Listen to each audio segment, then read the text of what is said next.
Hello everyone, आपका हमारे YouTube channel में स्वागत है।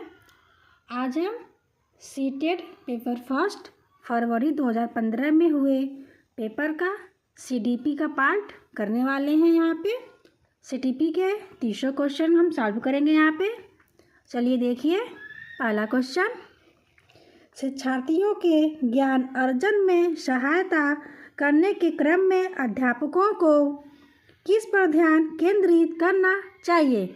4 ऑप्शन दिए हैं। ए, शिक्षार्थी के द्वारा प्राप्त किए गए अंकों या ग्रेडों पर। बी, शिक्षार्थी को सक्रिय सहभागिता के लिए शामिल करना।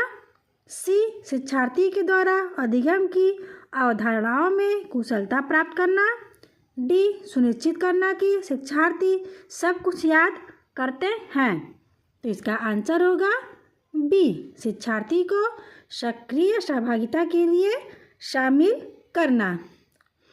ठीक, जिससे जो शिक्षार्थी में स्वतः प्रेरणा तथा जिज्ञासु प्रवृत्ति को प्रोत्साहित किया जा सके। चलते हैं दूसरे क्वेश्चन की तरफ। देखिए दूसरा क्वेश्चन, अध्यापक के दृष्टिकोण से प्रतिभाशालीता किसका संयोजन है? 4 ऑप्शन। ए, उच्च प्रेरणा, उच्च वचनबद्धता, उच्च क्षमता। बी, उच्च योग्यता, उच्च क्षमता, उच्च वचनबद्धता। सी, उच्च क्षमता, उच्च सृजनात्मकता, उच्च स्मरण शक्ति। डी, उच्च योग्यता, उच्च सृजनात्मकता, उच्च वचनबद्धता।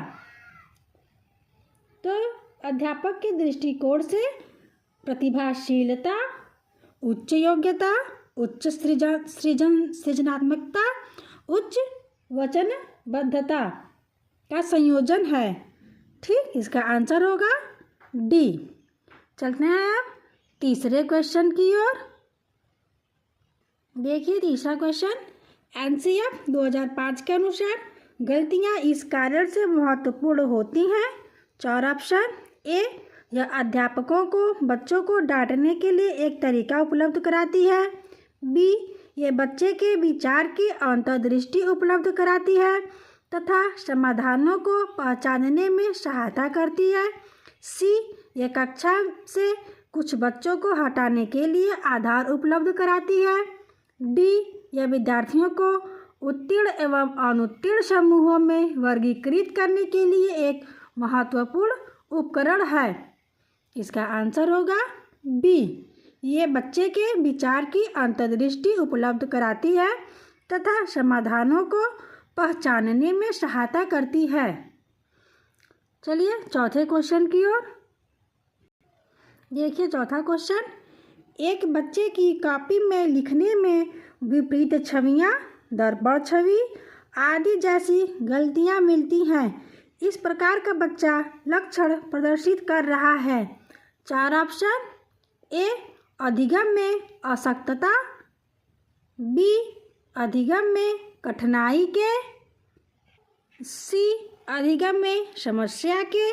डी, अधिगम में सुविधा के। तो इसका आंसर होगा ए, अधिगम में असक्तता के। ठीक, चलते हैं 5वें क्वेश्चन की ओर। देखिए 5वां क्वेश्चन, निम्नलिखित में से कौन सा बच्चों के संवेगात्मक विकास के लिए सर्वाधिक उपयुक्त है? 4 ऑप्शन। ए, अध्यापकों की कोई भी सहभागिता नहीं क्योंकि यह माता पिता का कार्य है। बी, कक्ष का नियंत्रित परिवेश। सी, कक्ष का अधिकारवादी परिवेश। डी, कक्ष का प्रजातांत्रिक परिवेश। तो इसका आंसर है डी, कक्ष का प्रजातांत्रिक परिवेश। चलिए 6वें क्वेश्चन की ओर। देखिए, बच्चों के अधिगम को सुगम बनाने के लिए अध्यापकों को एक अच्छे कक्षाई परिवेश का सृजन करने की आवश्यकता होती है। इस प्रकार के अधिगम परिवेश का सृजन करने के लिए नीचे दिए गए कथनों में से कौन सा सही नहीं है? 4 ऑप्शन। ए, अध्यापकों के अनुसार कार्य करना। बी, बच्चे को स्वीकार करना। सी, अध्यापक का सकारात्मक रुख। डी, बच्चे के प्रयासों को स्वीकृति। तो इसका आंसर होगा ए, अध्यापक के अनुसार कार्य करना। ये कथन इसमें गलत है और तीनों कथन सत्य है। और एक बच्चे को स्वतंत्रता देनी चाहिए क्योंकि बच्चे स्वतंत्र रूप से सीखते हैं। ठीक, चलते हैं हम 7वें क्वेश्चन की ओर। देखिए 7वां क्वेश्चन, लड़कों एवं लड़कियों के विषय में कुछ कथन दिए गए हैं। आपके अनुसार इनमें से कौन सा सही है? 4 ऑप्शन। ए, लड़कों को घर के कामों में सहायता करनी चाहिए। बी, सभी लड़कों को विज्ञान तथा लड़कियों को गृह विज्ञान पढ़ाया जाना चाहिए। सी, लड़कियों को घर के कामों में सहायता करनी चाहिए। डी, लड़कों को घर के बाहर के कामों में सहायता करनी चाहिए। इसका आंसर होगा ए, लड़कों को घर के कामों में सहायता करनी चाहिए। ए इसका राइट आंसर है। चलते हैं 8वें क्वेश्चन की ओर। देखिए, एक प्रभावशाली अध्यापिका होने के लिए यह महत्वपूर्ण है। 4 ऑप्शन। ए, समूह गतिविधि के बजाय वैयक्तिक अधिगम पर ध्यान देना। बी, विद्यार्थियों के द्वारा प्रश्न पूछने के कारण उत्पन्न व्यवधान की अनदेखी करना। सी, प्रत्येक बच्चे के संपर्क में रहना। डी, पुस्तक से उत्तरों को लिखने पर बल देना। तो इसका आंसर होगा प्रत्येक बच्चे के संपर्क में रहना एक प्रभावशाली अध्यापिका होने के लिए महत्वपूर्ण है। अब चलते हैं हम 9वें क्वेश्चन की ओर। देखिए 9वां क्वेश्चन, निम्नलिखित में से कौन सा एक उपयुक्त रचनात्मक आकलन कार्य नहीं है? 4 ऑप्शन। ए, परियोजना। बी, अवलोकन। सी, विद्यार्थियों का योग्यता क्रम निर्धारित करना। डी, खुले अंत वाले प्रश्न। तो इसका आंसर होगा सी, विद्यार्थियों का योग्यता क्रम निर्धारित करना। चलिए चलते हैं 10वें क्वेश्चन की ओर। देखिए 10वां क्वेश्चन, विकृत लिखावट से संबंधित लिखने की योग्यता में कमी किसका एक लक्षण है? 4 ऑप्शन दिए हैं। A, dyspraxia. B, dyscalculia. C, dyslexia. D, dysgraphia. तो इसका आंसर होगा डी, डिसग्राफिया। डिसग्राफिया यानी कि विकृत लिखावट से संबंधित लिखने की योग्यता में कमी। और जो डिसलेक्सिया है इसका संबंध पठन विकार से है। जैसे बच्चा बी और डी में भेद नहीं कर पाता है कि कौन सा छोटा वाला बी है कौन सा छोटा वाला डी है। अब डिस्कैलकुलिया, इसमें बच्चा गणितीय अक्षमता को प्रदर्शित करता है। और जो ठीक अब चलते हैं हम 11वें क्वेश्चन की ओर। देखिए 11वां क्वेश्चन, पियाजे के सिद्धांत के अनुसार निम्नलिखित में से कौन सा व्यक्ति के संज्ञानात्मक विकास को प्रभावित नहीं करेगा? 4 ऑप्शन। ए, सामाजिक अनुभव। बी, परिपक्वन। सी, क्रियाकलाप। डी, भाषा। तो इसका आंसर होगा ए, सामाजिक अनुभव। चलते हैं हम 12वें क्वेश्चन की ओर। देखिए 12वां क्वेश्चन, इनमें से कौन सा त्रितंत्रीय सिद्धांत में व्यावहारिक बुद्धि का अभिप्राय नहीं है? 4 ऑप्शन। ए, केवल अपने विषय में व्यावहारिक रूप से विचार करना। बी, इस प्रकार के पर्यावरण का चयन करना जिसमें आप सफल हो सकते हैं। सी, पर्यावरण के साथ अनुकूलन करना। डी, पर्यावरण का पुनर्निर्माण करना। तो इसका आंसर होगा ए, केवल अपने विषय में व्यावहारिक रूप से विचार करना। ठीक, यह सिद्धांत रॉबर्ट स्टर्नबर्ग के द्वारा दिया गया है। इनके अनुसार बुद्धि वह योग्यता है जिसमें अनुरूप व्यक्ति स्वयं को पर्यावरण के अनुकूल बनाता है। ठीक, इसमें जो है व्यावहारिक बुद्धि, इसका तात्पर्य है कि व्यक्ति स्वयं को नवीन वातावरण में आसानी से स्थापित कर लेता है। अब चलते हैं हम 13वें क्वेश्चन की ओर। देखिए 13वां क्वेश्चन, कोई भी नाराज हो सकता है, यह आसान है, परंतु एक सही व्यक्ति के ऊपर सही मात्रा में, सही समय पर, सही उद्देश्य के लिए तथा सही तरीके से नाराज होना आसान नहीं है। यह संबंधित है 4 ऑप्शन, ए सामाजिक विकास से, बी संज्ञानात्मक विकास से, सी शारीरिक विकास से, डी संवेगात्मक विकास से। तो इसका आंसर होगा डी संवेगात्मक विकास से। जो संवेगात्मक विकास है यह सामाजिक विकास का एक महत्वपूर्ण उपागम होता है। संवेग 2 प्रकार के होते हैं, एक सकारात्मक, एक नकारात्मक। आप सकारात्मक में कह सकते हैं जैसे प्रेम हुआ, स्नेह हुआ, सहयोग हुआ, और नकारात्मक में वही है ईर्ष्या, क्रोध, निराशा, ये सब नकारात्मक संवेग है। ठीक, तो इसका आंसर होगा संवेगात्मक विकास से।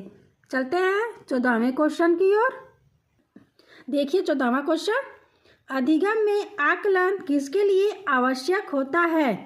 4 ऑप्शन, ए जांच परीक्षण के लिए, बी प्रेरणा के लिए, सी पृथक्करण और श्रेणीकरण के उद्देश्य को प्रोत्साहन देने के लिए, डी ग्रेड एवं अंकों के लिए। तो इसका आंसर होगा बी प्रेरणा के लिए। ठीक, अधिगम में जो आकलन है वो बच्चों के प्रेरणा के लिए आवश्यक होता है। अब चलते हैं हम 15वें क्वेश्चन की ओर। देखिए 15वां क्वेश्चन, प्रचलित योजनाओं में नई जानकारी जोड़ने को किस नाम से जाना जाता है?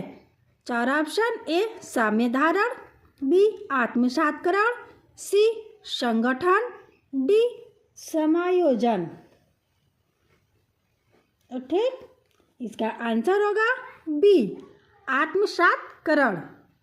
चलते हैं 16वें क्वेश्चन की तरफ। देखिए 16वां क्वेश्चन, हम सभी अपनी बुद्धि, प्रेरणा, अभिरुचि आदि के संदर्भ में भिन्न होते हैं। यह सिद्धांत संबंधित है ए बुद्धि के सिद्धांतों से, बी वंशानुक्रम से, सी पर्यावरण से, डी वैयक्तिक भिन्नता से। तो यह सिद्धांत वैयक्तिक भिन्नता से संबंधित है। इसका आंसर होगा डी वैयक्तिक भिन्नता से। हम कह सकते हैं कि जो वैयक्तिक भिन्नता का सिद्धांत का संबंध है यह मूलतः जीवों के गुणों या विशेषताओं से होता है। ठीक, कोई भी व्यक्ति पूर्णतः एक जैसे नहीं हो सकते, उनमें भिन्न भिन्न बुद्धि होती है, प्रेरणा होती है, रुचि होती है, उनके अपने शरीर के रंग रूप अलग होते हैं, आकार अलग होती है, उनकी कार्य करने की क्षमता अलग होती है। तो हम कह सकते हैं कि हम सभी अपनी बुद्धि, प्रेरणा, अभिरुचि आदि के संदर्भ में भिन्न हैं। तो यह सिद्धांत व्यक्तिक भिन्नता से संबंधित है। चलते हैं हम 17वें क्वेश्चन की ओर। देखिए 17वां क्वेश्चन, वंचित समूहों के विद्यार्थियों को सामान्य विद्यार्थियों के साथ साथ पढ़ाना चाहिए, इसका अभिप्राय है। 4 ऑप्शन, ए विशेष शिक्षा, बी एकीकृत शिक्षा, सी अपवर्जक शिक्षा, डी समावेशी शिक्षा। तो इसका आंसर है डी समावेशी शिक्षा। समावेशी शिक्षा का तात्पर्य है कि समाज के सभी वर्गों, जिसमें वंचित समूह के विद्यार्थी भी शामिल होते हैं, को शिक्षा की मुख्य धारा में लाना, शिक्षा के समान अवसर उपलब्ध कराना है। ठीक, यानी कि समावेशी शिक्षा की यह परिकल्पना भी है कि विकलांग बच्चों को भी सामान्य बच्चों के साथ ही शिक्षा प्रदान की जाए। चलते हैं हम 18वें क्वेश्चन की ओर। देखिए 18वां question, out of the box चिंतन किससे संबंधित है? 4 ऑप्शन, ए स्मृति आधारित चिंतन, बी अपसारी चिंतन, सी अभिसारी चिंतन, डी अनुकूलन चिंतन। तो इसका आंसर होगा बी अपसारी चिंतन। चलते हैं 19वें क्वेश्चन की ओर। देखिए, शिक्षण में अध्यापकों के द्वारा विद्यार्थियों का आकलन इस अंतर्दृष्टि को विकसित करने के लिए किया जा सकता है। 4 ऑप्शन। ए, उन विद्यार्थियों को प्रोन्नत न करना जो विद्यालय के स्तर के अनुकूल नहीं है। बी, शिक्षार्थियों की आवश्यकता के अनुसार शिक्षण अधिगम में परिवर्तन करना। सी, कक्षा में प्रतिभाशाली तथा कमजोर विद्यार्थियों के समूह बनाना।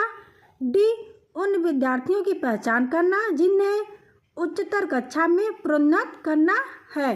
तो इसका आंसर होगा बी, शिक्षार्थियों की आवश्यकता के अनुसार शिक्षण उपागम में परिवर्तन करना।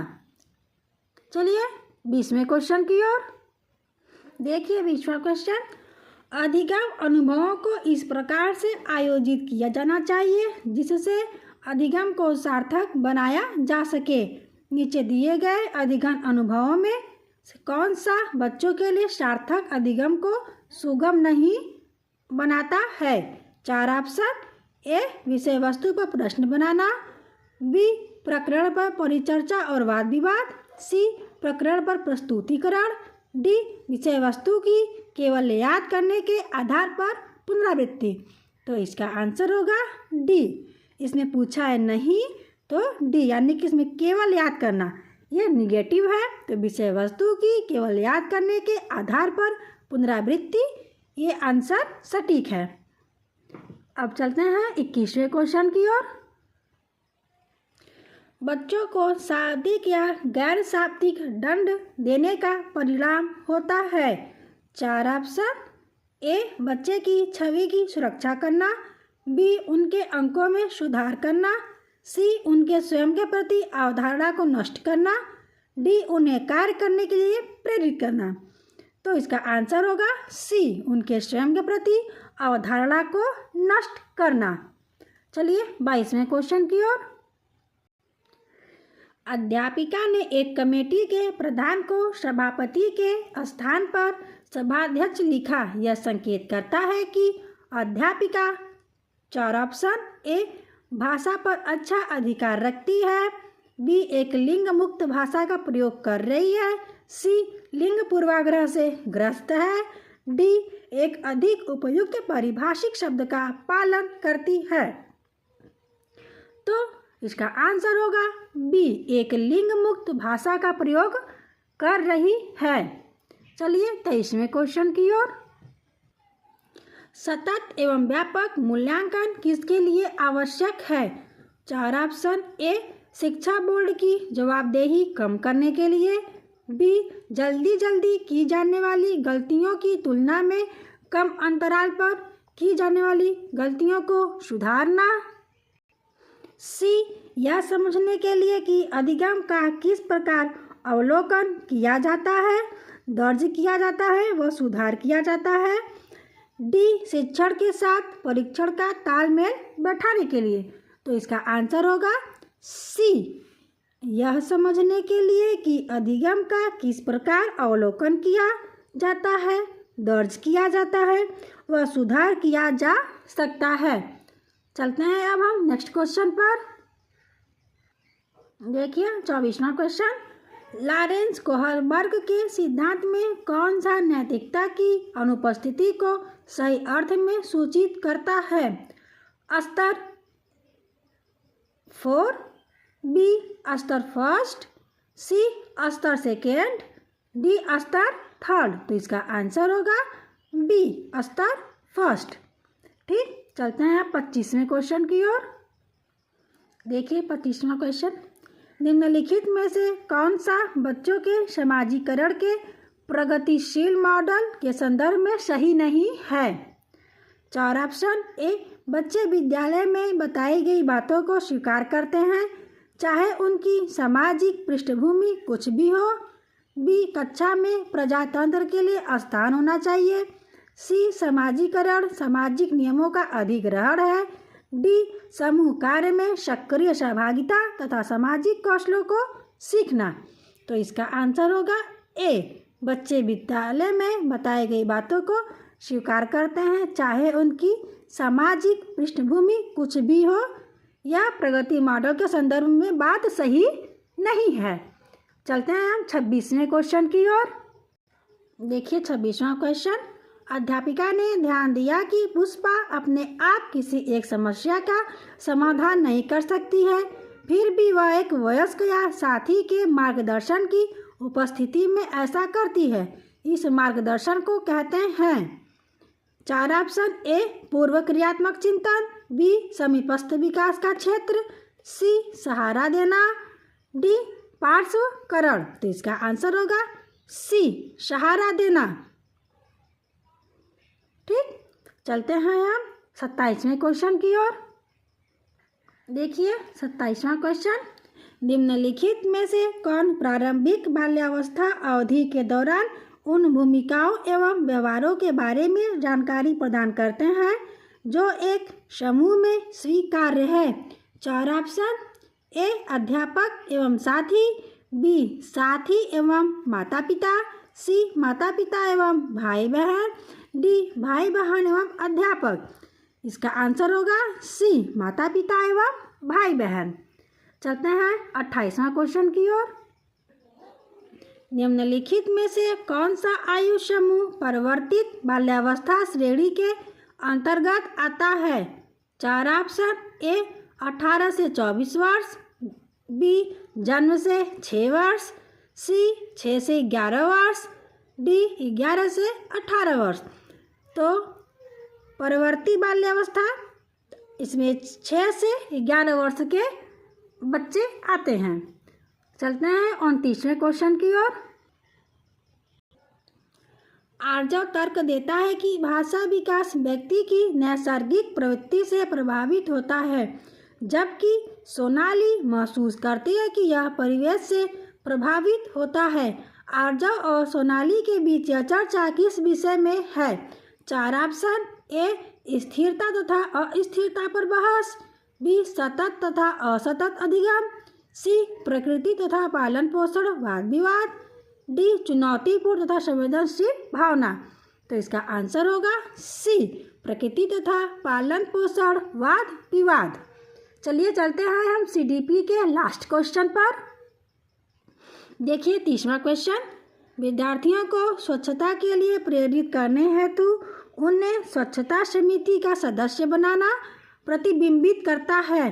4 ऑप्शन। ए प्रेरणा का व्यवहारवादी उपागम, बी प्रेरणा का मानवतावादी उपागम, सी प्रेरणा का संज्ञानात्मक उपागम, डी प्रेरणा की सामाजिक सांस्कृतिक संकल्पनाएं। तो इसका आंसर होगा डी प्रेरणा की सामाजिक सांस्कृतिक संकल्पनाएं। ठीक, यहाँ पे CDP के 300 क्वेश्चन सॉल्व करा दिए गए हैं। Thank you. अब हम मिलते हैं नेक्स्ट क्लास में।